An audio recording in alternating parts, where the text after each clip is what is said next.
Hello, this is the second part of the lesson where we're going to put our clue words into play. So please have your reference sheet on translating words to math handy. The ability to translate words into mathematical phrases and sentences using symbols is a skill that is used frequently. That's why we're doing this. So first, we're going to read and circle each and every word that has mathematical meaning. Second, we're going to define or assign a variable for the unknown quantity. And finally, we're going to rewrite what's given in words into mathematical signs and symbols.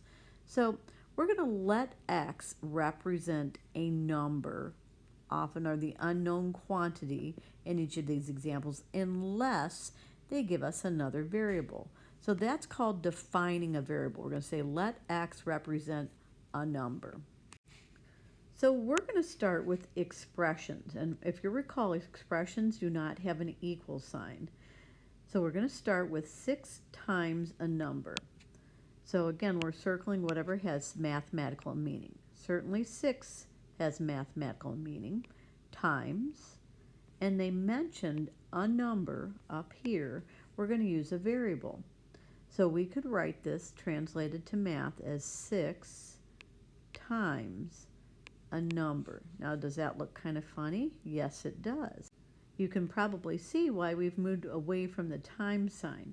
We could also write this as 6 and use the times dot and then the x, but our preferred way when they mention multiplication is to just write them side by side without the symbol. It's implied side by side means multiply.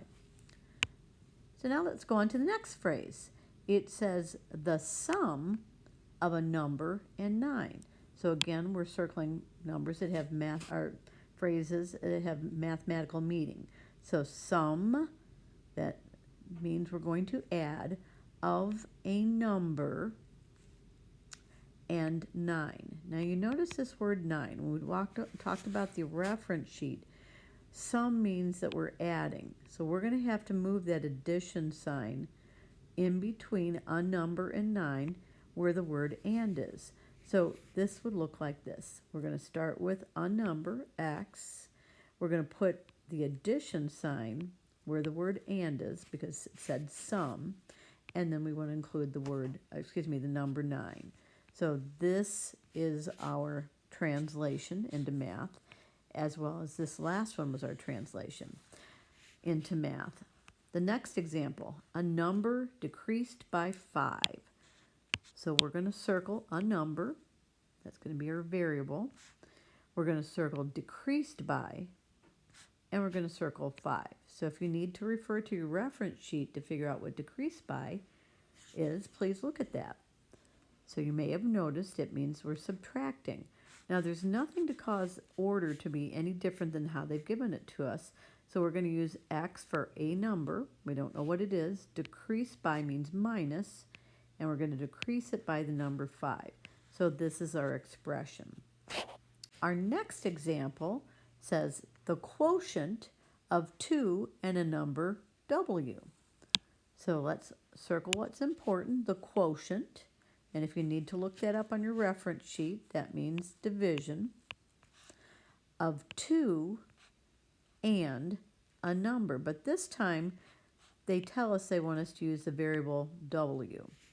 So just to recall, when we have quotient, it means that we have to take this division sign and put it where the word and is. So we're going to take 2 divided by, we're putting it where the word and is, and a number, but this time they give us the variable w. And the high school way to write this would be 2 divided by w. So either one of these are correct.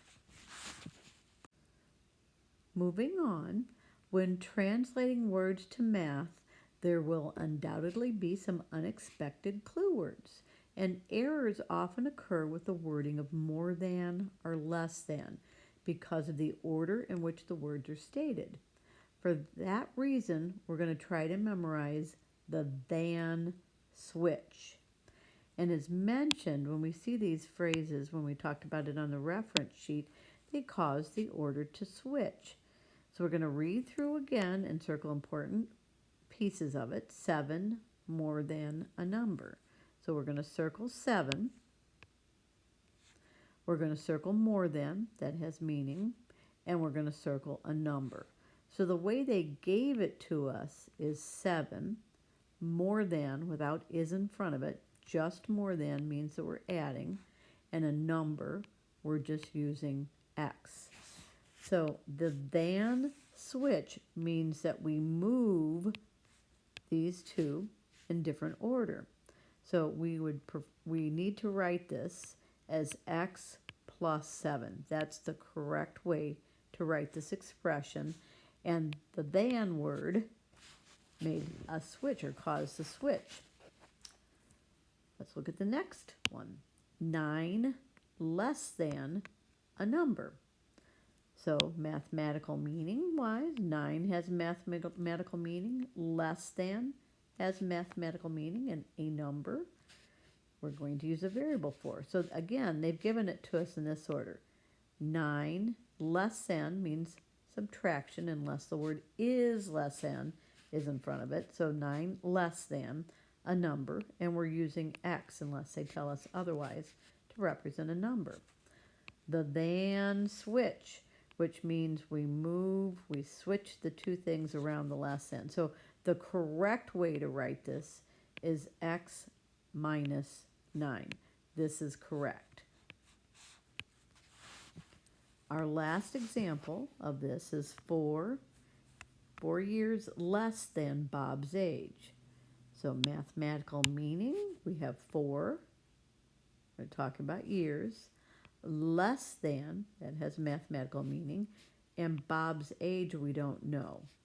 So if we don't know a number, we're using X for that, but we could also define a variable. If we don't want to use X, we could say let B represent or equal Bob's age.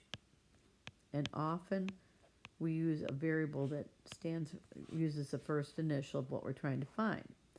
So if I wrote this in order, 4 less than means minus, unless there's is in front of it. 4 just less than is minus, and Bob's age.